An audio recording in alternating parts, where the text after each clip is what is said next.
Good morning, good afternoon, good evening, everybody. I had a comment come across one of my videos about fatigue and how to catch it and what are some of the signs of catching your horse's fatigue. And before I go into that, I want to talk about a little bit of why that's important. The importance of understanding where your horse's levels are for fatigue is it kills work ethic. If you're constantly overworking your horses and bringing them to the point of exhaustion, they don't have much of a reason to come out the next day. I want the most work ethic I can get out of my horses because they try harder, they work they work better, and it makes their lives a little bit better. Because we, as the owners of the horses, we kind of dictate their livelihood and how good of a life they have or how poor of a life they have. Now, there's tons of different, levels of that, and there's not enough time in a day to go over that. But at the end of the day, regardless of everything, is your horse content? Is your horse content with that few hours that you get them out every day, or when you go and you feed them, when you are around them?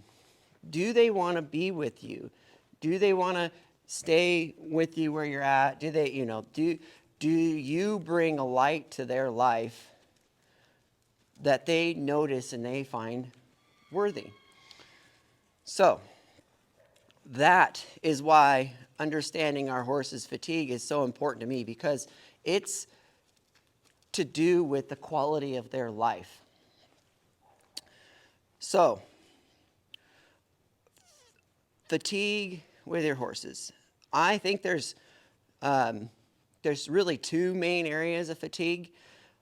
Area one is physical fatigue. Physical fatigue is just like us. If we're not used to running 7 miles and we go out and we run 7 miles, we are exhausted. We can barely move. We're done. We're gonna go sit on the couch, have a lunch, take a nap. Physical fatigue with our horses shows up in a few different ways. One, they just get kind of clumsy. Whatever maneuvers or whatever you're doing, they start getting clumsy. You don't feel them working as balanced. They're just struggling to get through whatever you're doing when you're working with them. That type of horse has a really good work ethic. That's the type of horse that I would be the most careful with, because that's this horse. They will work themselves literally to death for you, no matter how exhausted they are. Other signs of physical fatigue are they get heavy on your aids, heavy on your leg, not really following your seat, a little behind on your seat, a ringing tail, bucking, balking, soling up, bracing of all different sorts. That's all signs of physical fatigue. Now, don't get that confused with a horse that doesn't have a work ethic or doesn't understand that's refusing or is being troublesome. We're talking about horses that usually work really well for you, and then you're in the middle of your ride and you're like, what the heck, man, my horse is just kind of pissed off or just kind of ignoring me. I don't have the same horse I had 5 minutes ago. Well, what happened was 5 minutes ago, your horse wasn't really fatigued, but they were at their limits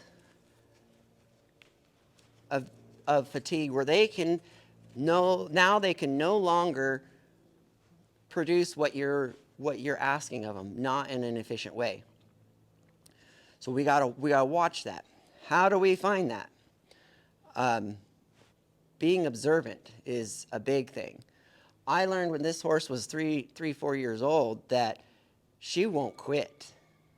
She'll go until she falls over dead. So I had to pay really close attention to how she felt riding her, how balanced she felt, different things like that. Because she's pretty stoic on that. She only tells you this much.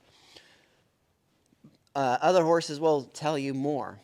And really what you got to do is you've kind of got to find where the fatigue is, that physical fatigue is, and then remember it.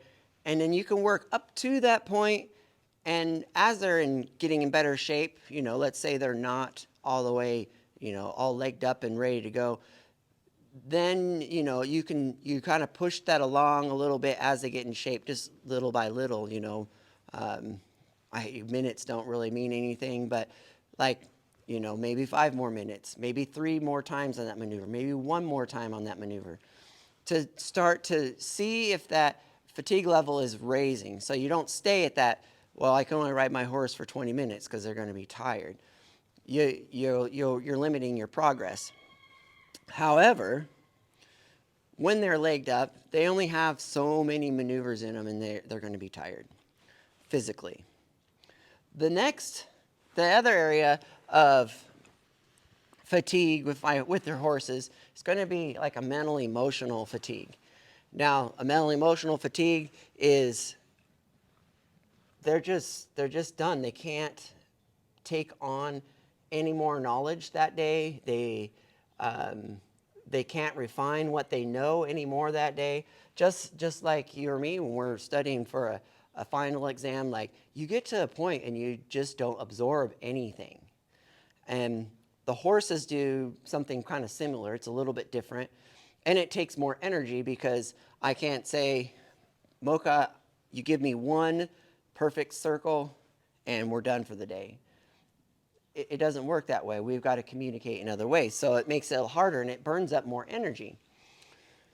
The thing is that mental, emotional fatigue, usually, not always, there's always a horse out there that will prove a theory or prove a fact wrong. I mean, they just are. But usually that fatigue, that mental, emotional fatigue, will show up before the physical fatigue. Not always. It really depends on the personality of your horse. Signs that I notice of mental emotional fatigue are a little similar to the physical, but maybe they're not. Maybe you're not working on hard, like physically demanding things. You're working on more technical things. But again, they'll start kind of getting lazy on how they're moving their feet. They don't really care about their balance. They'll start being distracted by whatever's going on outside of the arena. They might even spook a little bit because they're shut down mentally, emotionally. Physical training only physical, will not fix that, will not fix the emotional, mental fatigue. But if the horse is not physically fatigued and they're just emotionally, mentally fatigued, if you change up what you're doing in a way that is engaging to them, that will help you along. Now, I know this might not be the easiest to comprehend on it, and again, when I tell you these things, I really want you to go and experiment with your horse. If you go out and you experiment with your horse and you do get to a point where you've physically fatigued your horse, don't be upset about it too much, but take a note so that you don't do it tomorrow. Because we need to know how far can they go so we know where that limit is. If we never push them to the limit, we don't know where that limit is. And we might be causing other issues that don't necessarily have to be there. On the physical, or on the mental emotional side of fatigue, it's much more simpler to fix what's going on because basically the horse is shut down mentally, emotionally, right? So we need to figure out something to do to kind of spark that interest back up. And that usually comes by like changing a pattern, changing what you're doing. Quit just cantering circles and work on shoulder in, or Quit doing shoulder in, work on circles. Work on a lateral movement versus straight movement. You need to, change it up. And that's why, like in my program, when I work with my horses, I do a lot of repetition, but the repetitions are switched up in a fact where they're engaging the horse in a different way. And that mental emotional engagement is going to help when the physical fatigue is showing up, but it's also going to improve their overall body mechanics because they're more engaged in what they're doing. So I don't really have too many examples right now to make a video on what it looks like when a horse is either physically or emotionally fatigued. Hopefully I will in the future. But like if you're working at Liberty and your horse stops joining up with you, there's probably some fatigue in there, mentally or emotionally. If they are constantly looking out and not wanting to be in the arena, that's a little bit of barn sour or arena sour, right? What is that? There's no engagement mentally. The horse is shut down. Their work ethic is done. So you have to find ways to bring that back. Physical fatigue is kind of like, you're just done for the day. They're done for the day. You have to pick up tomorrow. There's no reason to keep physically asking them to do things when there's too much physical fatigue. Mental emotional fatigue, you have to be careful because if they shut down completely and you change things up and you can't bring them back, do what you can to get them in the best place that you can, and then you're going to have to start over again tomorrow or in a few hours. Most likely, I would start over the next day. Those two things will create a horse that's arena sour, that is shut down and essentially not really happy with their life in a sense. She can do it anywhere she wants. Her buddy's calling down there. And where is she at? I bring something to her life. I make her life interesting. I give some purpose to her life. And it's not to put me on a pedestal. It's not to put me, like I'm some sort of, above her. This mare and I, we're a team. But she has a work ethic. She's waiting for something to do. While I'm talking here, she's like, man, I wish she'd quit talking and just get back to work. She's waiting for something to do. And I can show that because wherever I go,